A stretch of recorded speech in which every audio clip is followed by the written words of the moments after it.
Hey there, tech enthusiasts. Welcome back to our channel, where we break down the latest tips and tricks for your Apple devices.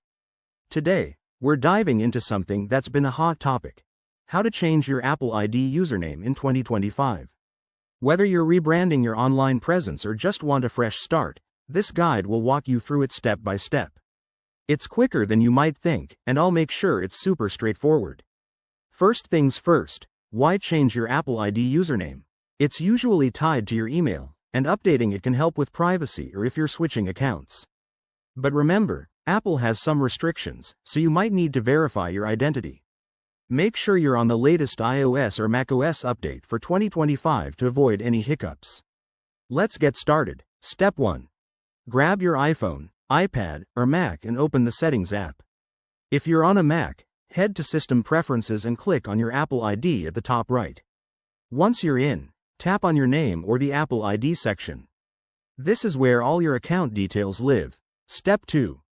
Look for the Name, Phone Numbers, Email option. Tap on it, and you'll see your current email address, which is essentially your username. To change it, tap Edit next to your email.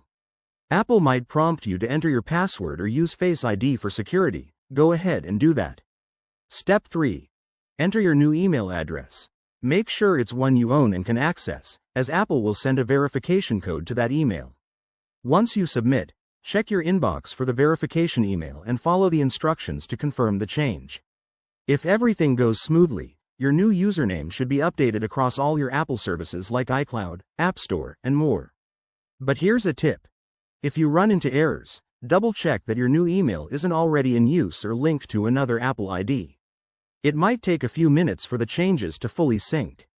And that's it, you've successfully changed your Apple ID username in 2025.